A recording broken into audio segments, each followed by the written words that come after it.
Am I the a-hole for telling my ex-wife we aren't a team and I'm the only one to make parenting decisions? Hello everyone, posting this because I've been extremely conflicted after this last argument with my ex. I don't want to diminish her accomplishments, and I hope it doesn't come across that way in the post. For context, when I was young, I married who I thought was my soulmate and had 2 kids together, a daughter and a son.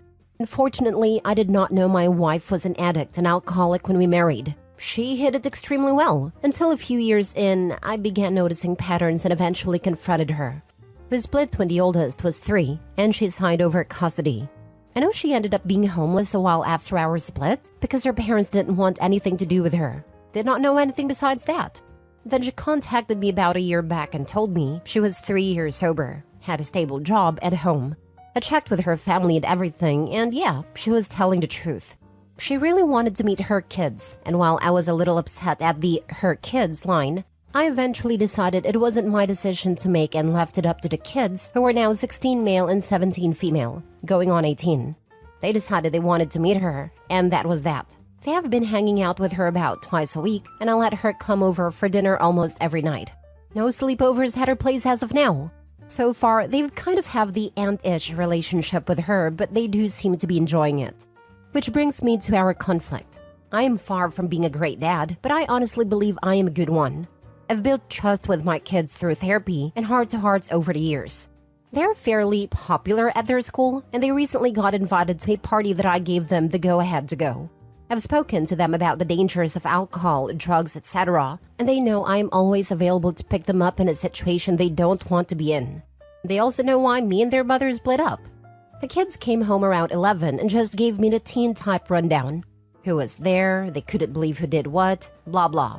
They also were honest with me and told me they tried Jell-O shots, which they thought were gross. That was the end of that. They weren't drunk, they weren't buzzed. They tried a drink and that was that. They were there for 2 hours and came home.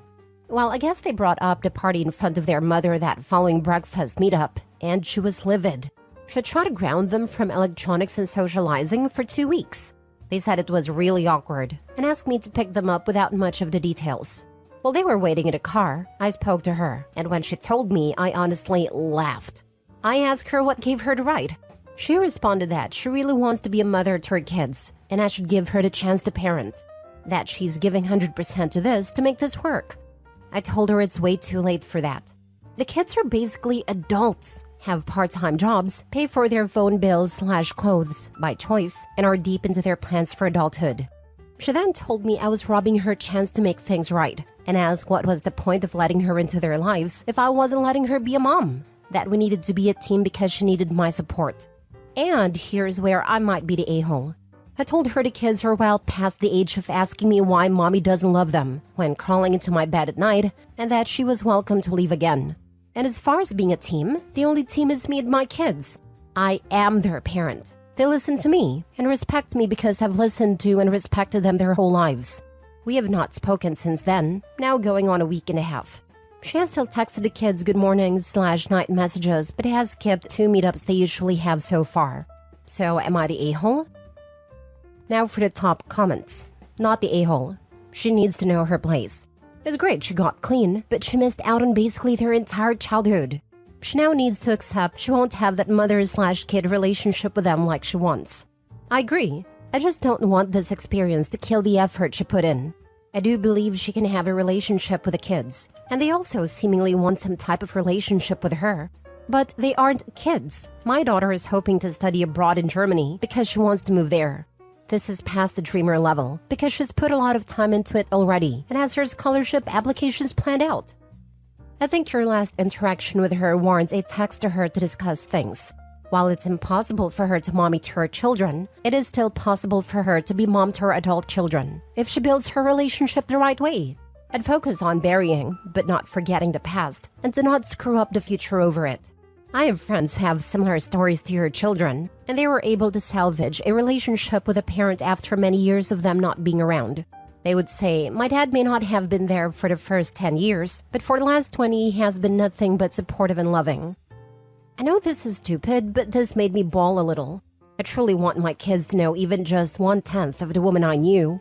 If she can become that woman for them, I'm for it. I just hope I'm not in the way. Hey, you're honest. If you haven't put in the work and been there, almost adult teens don't need you getting involved.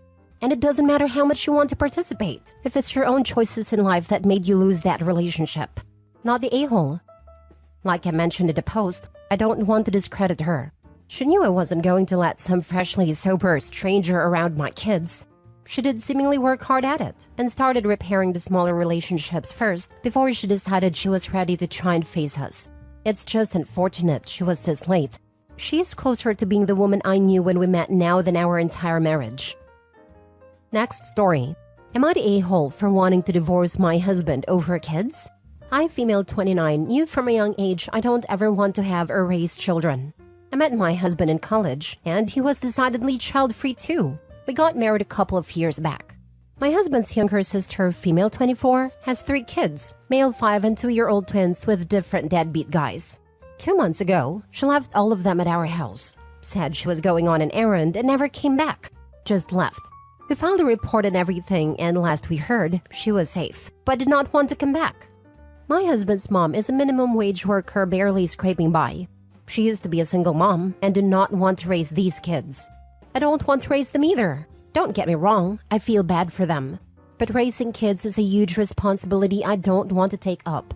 In the 2 months they were here, our expense has increased. We had to buy them clothes and stuff, and they're sleeping in our living room on air mattresses as we only have 1 bedroom. I had to work from home and look after them because my husband could not get work from home, and daycare for 3 is expensive. It has been really rough to say the least. CPS did get involved and ask us whether we want to keep the kids or not. I do not. I thought my husband would be on the same page, but he wants to keep the kids.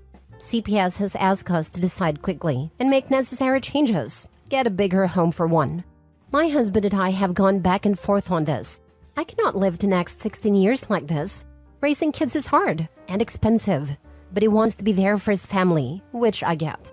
So yesterday I told him I want a divorce, quickly, before he made any commitments and dragged me into it with him. He called me an a-hole for divorcing over kids, for abandoning him when he needed me.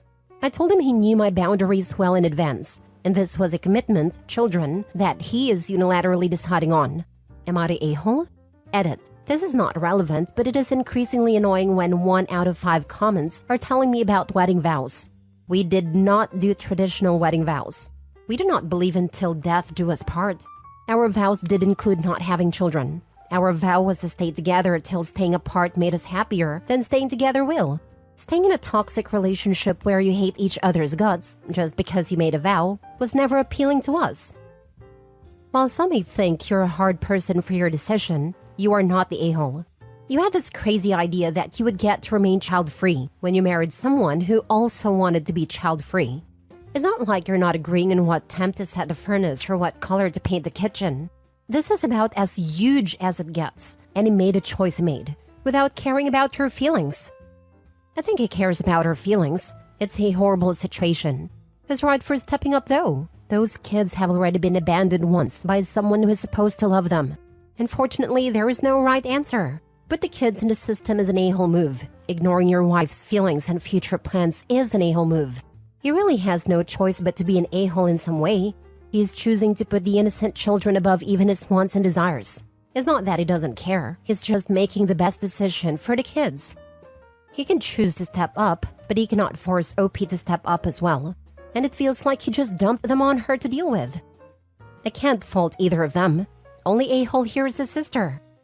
The sister who abandoned her children is the absolute a-hole. If you don't want to help him with the kids, then leave. He didn't want kids either. They were dumped on him. I can certainly understand why he can't throw them out though. If there is truly no one else to care for them and sister has been reported, and all the necessary avenues have been taken as far as she goes, then it comes down to putting them in foster care or caring for them. He probably wouldn't be able to live with himself if he put them in foster care. I wouldn't be able to either. He should start the process of hunting her down for child support immediately though. I'd say to Opie, if you have a sibling and he/she has kids and dumped them on you, and either you had to care for them or put them in foster care, what would you do? If you have no siblings and no nieces or nephews, it's really hard to put yourself in his shoes to answer that though. Next story. Am I the a-hole for breaking up with my girlfriend after she was assaulted? My ex-girlfriend, female 24, and me, male 25, were at a bar last Friday, and when I left for 5 minutes to grab a hot dog as the bar stopped serving food at 11 p.m., I came back and found my girlfriend dancing intimately with a guy. I was angry, and I left an argument where she didn't really seem to understand why I was angry and called me dramatic and insecure. I decided this wasn't for me on my way home, because she was rubbing herself against the dude, but also because she dismissed me being hurt. However, I decided to sleep on the matter because we were both drunk, and I would give her another chance to explain. Next morning, I woke up to a million texts from her. She was asking me where I was and to come back. This was until 2 a.m. and then later at 7 a.m. from her mother telling me that ex-girlfriend was assaulted and beaten, and that she was in the hospital. Since that day, I have been harassed by her family calling me out for leaving her drunk in the middle of the night. While I do feel bad for what happened to her and some guilt, I still don't know what I was supposed to have done. But now her mother tells me that I need to visit her. But I said that I wanted to make it clear that we are broken up. Decided that before anything happened, and that if I visited, maybe it would be worse, because she might think we are back together. I've talked to my family and they don't know what to say. It is all an unfortunate situation altogether, and I have no problem being there for her and supporting her. But wouldn't that give her the impression that we are back together? I don't want to add to her hurt, but at the same time, I'm done with this relationship. Am I the a-hole? Now for the top comments. Info. Does the ex know you broke up with her? You said you were both drunk, and also said you decided to sleep on the matter. I don't know. I couldn't just tell her it is over when I found out what happened. But her texts were angry, and she threatened to end it if I didn't come back. And the last one she called me insecure was. It was strange, because before I left, I told her I was going home, and that she could take an Uber home to her place because I didn't want to see her until we have sobered up. Have you showed her mom these messages? You need to break up with her. She completely disrespected and borderline cheated on you depending on what your boundaries were. Man, that title is really kind of misleading. Based on that, I was initially ready to throw out the YTA vote. But after reading it, what were you supposed to do? It seems to me that the relationship ended a few hours before she was assaulted. How are you to know that something so horrible were to happen to her? Nobody is at fault for her being assaulted except for the man who did it. Not the a-hole. I was asking if I should suck it up and be there for her until she's stronger. Then we can part ways. Nah, dude. Block the whole lot. It sucks it happened to her, but it is not your fault. And it's not on you to help her feel better, especially if it's just going to open more doors to her and her family berating you. If you haven't made it clear to her that you're not with her anymore, send her a text, then block. Last story. Am I the a-hole for not supporting my sister in having a baby? My female 32, sister Emma, female 29, has always wanted to have kids and be a stay-at-home mom. That's literally all she dreamed about. A big wedding, house, kids. I have a very different idea of life in the opposite direction, as in career and child-free. Let me be clear, I am not ditching her choice. Every person has right to their own choices. But I do not think forcing other people to bear brunt of your choices is good. To get to the story, our parents spent a fortune on my sister's wedding. She got married around 5 years ago, but they have trouble conceiving and has already gone through 2 sets of IVF. It is sad. Our parents don't have any money to help them, and neither does brother-in-law's family. From what I know, they don't have savings, are renting and have not paid off their student loans. So a few weeks ago, they asked if I could help them, and I said no. They asked why, and I just said my answer is no. I am sorry for them, but I won't give them money. They kept pushing about it, saying how I go on exotic vacations and own a house already. I do. I worked hard in college with full scholarship, and immediately got a well-paying job. I lived within my means and saved up to buy my own house. It's not much, just a 2 BHK apartment. But to me it's great. I said my financial status is none of their business. If they want to have a family, they need to be able to afford it themselves, not ask me. My sister got mad at me saying I am refusing to help her because I hate children, that I am punishing her for her choices. I said I'm doing no such thing. She is entitled to her choices, but I'm not obliged to fund her. She is really mad at me for not helping, and my parents are asking me too. They're saying no matter my choices, I should support my sister since I can. I'm still not on board, since I believe only people who can afford kids should have them, and that I shouldn't have to pay for her choices. My sister, her husband, and his family are calling me an a-hole though. Am I? Not the a-hole. You are not, in any universe, responsible for your sister's fertility issues. Your sister can get a job to fund her treatments and be a stay-at-home mom once the baby is born, not the a-hole. Exactly. I don't get it. I've always wanted to be a stay-at-home mom and still hope I do someday. However, I've always planned to work after marriage and before baby, even if I married someone with a good amount of money. What harm can possibly come from having a little more saved up? It really makes zero sense to refuse to work when you don't have a baby yet, but require expensive IVF treatments. Also, are you just never going to work again if you don't ever have a child? IVF is 5 figures minimum. You are not required to fund that for anyone. Also, how are they going to afford a kid then? Not the a-hole. Meanwhile, OP's vacation trips probably nowhere near 5 figures a year. Yet this has turned parents expect OP to fund more IVF treatments, while the previous 2 already failed badly. Even worse, if it does become successful, they're going to expect OP to fund a childcare and life of that baby as if she's the parent. Yeah, not the a-hole. It's clear her family is trying to financially take advantage and use her. She wouldn't be wrong to cut them off. It's completely irrelevant. She can spend millions a year on her vacations, and she would still be not responsible for her sister's issues. I was coming here to say this. She can spend 6 figures on private planes, and it still wouldn't be any of anyone's business. Spend your money any way you like, OP. Still isn't anyone's business.